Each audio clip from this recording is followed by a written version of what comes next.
Dès que l'Européen va dans la recherche ici en Afrique,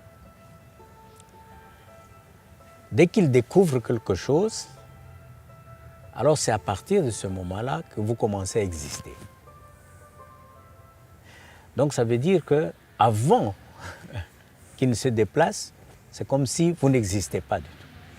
Het lijkt alsof Afrika terra nullius was. Waar dus eigenlijk niemand leefde, waar niemand woonde, leeg gebied, zonder geschiedenis, zonder cultuur, zonder taal, zonder niks. Oh, wow. The story is Spike discovered the River Nile.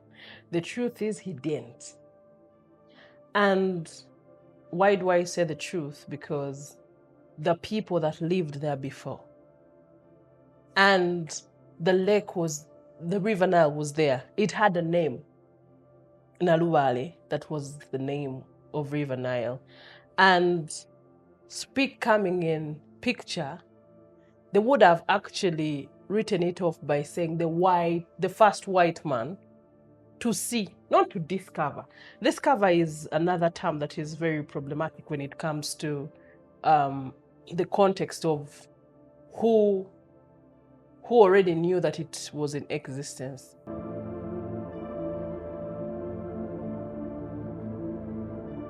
We are still on River Nile, but we are heading to where John Spike, the white man, the first European explorer who made Uganda to be known all over the world. That's where we are going to see exactly where John Spike stood, the first white man to discover the source of River Nile in 1862. Stay on us, enjoy the tour. Thank you. This story continues to spread the lie about discovery, about naming of things. And in 2022, I come from Jinja where the Nile is. And it is very sad that we have Spike roads in Uganda. For me, it's always pushing me back to thinking of the colonial times, that they're still here. Whenever I see it, I'm like, this is a true representation of white supremacy, that it's alive. He was sent by the Royal Geographical Society in London. This was the company which sent Spike to come and discover the source of the Nile.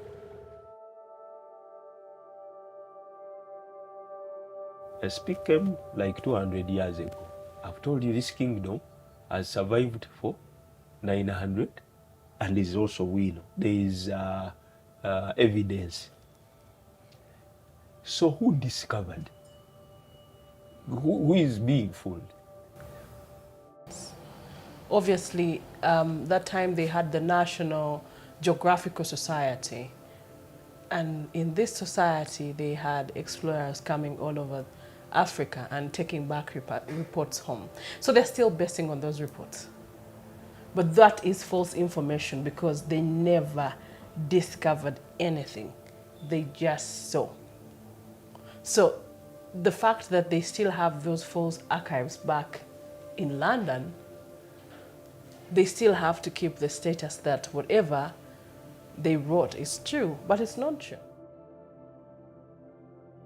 What do we see here? So right now we are at Spike Monument, actually trying to explain how John Hanning Spike traveled from Europe up to here. And this is his monument for remembrance, because he did a great job to Uganda and the world at large. It is not only Spike. All our lakes are named after the British royal family. Lakes, national parks are all named.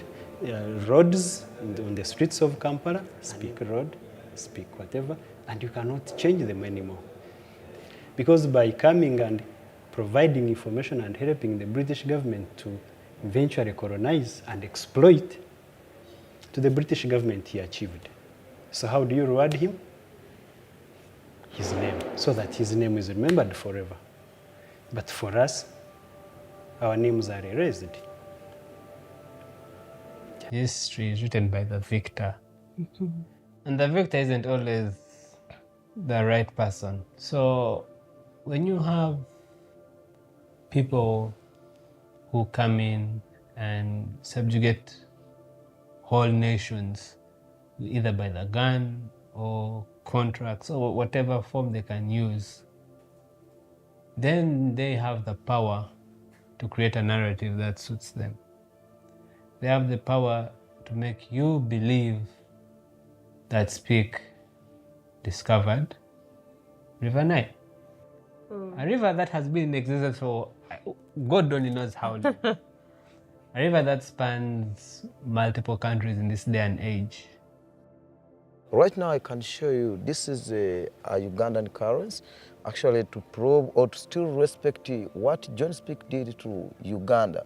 We had put his monument on the 2,000 not Uganda shilling for remembrance that John Spike did a great work. And actually this currency is showing also River Nile, this is Lake Victoria and River Nile. We, the Ugandans, for example, in this case, John Spike discovering, we are hurt because that's a lie. And it's something that is in continuation. It's being told to different generations. Do you feel that sometimes you cannot say what you want to say? I say it, but as a by the way. It is not something that is going to be documented, because if you document it, then it is not facilitating you as a student to pass your exams. I was telling you earlier that Spike is hero, and up to now Spike is hero because of what he did to Uganda and the world at large by making River Nile to be known all over the world. And because of River Nile, many people are employed, many countries are surviving because of River Nile. So to me, I say that John Hanning Spike is hero to what he did to help us, to awake our minds, to get to know that the River Nile is starting from that point. Someone called him a hero? That's so hurting. How can he be a hero, yet the heroes of the stories are not anywhere in the discovery story? Before Europeans came here, there was history. Even up to today, there is history. Because when I go back and talk to my mother, I ask her a few things about what happened in the past.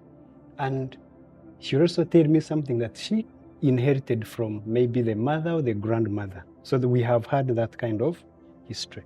So there are things you see in the book, but they don't match with what is in the oral history.